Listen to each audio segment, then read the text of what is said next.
আজকে আমি যে গল্পটা শোনাবো সেটি হলো পুতানা বধ লীলা।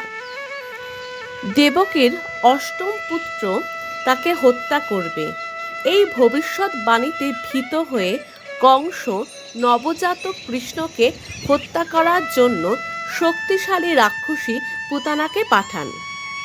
পুতানা তার জাদুকরী ক্ষমতা ব্যবহার করে একজন সুন্দরী মাতৃসুলভ নারীতে রূপান্তরিত হন এবং গোকুলে ভ্রমণ করেন, যে গ্রামে কৃষ্ণ লালিত পালিত হচ্ছিলেন।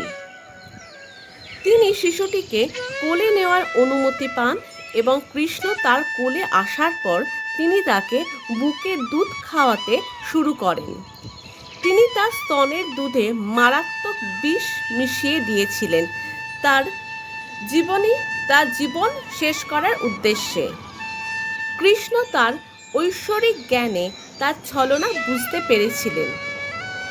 তিনি স্তনপান করাতে শুরু করেছিলেন, কিন্তু কৃষ্ণ পুতনার জীবনী শক্তি, তার বিষ এবং এমনকি তার আত্মাও গ্রহণ করেছিলেন। কৃষ্ণ যতই শক্তিমান হতে লাগলেন, পুতনার নিজের শরীরও ততই বিশাল হয়ে উঠল এবং তিনি এক চূড়ান্ত যন্ত্রণাদায়ক আর্তনাদ করলেন। এরপর কৃষ্ণ তাকে ফেলে দিলেন এবং তিনি মাটিতে পড়ে গেলেন। মৃত্যুর আগে তার রাক্ষসী রূপটি তার আসল ভয়ঙ্কর অবস্থায় ফিরে গেল। যদিও পুতনা মন্দ কাজ করতে এসেছিল, কৃষ্ণের দ্বারা নিহত হয়ে এবং তার দ্বারা আলিঙ্গন করে জন্ম মৃত্যুর চক্র থেকে মুক্তি পেয়েছিল।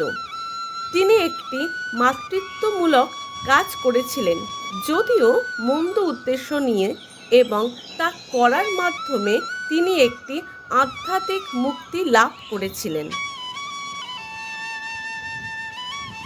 এই গল্পটির মধ্যে দিয়ে আমরা যে শিক্ষা লাভ করি তা হলো, গল্পটি ভালোবাসার অপরিসীম শক্তিও দেখায়, কারণ পুতানা তার মাতৃস্নেহের অভিনয়ের মাধ্যমে অবশেষে রক্ষা পেয়েছিলেন।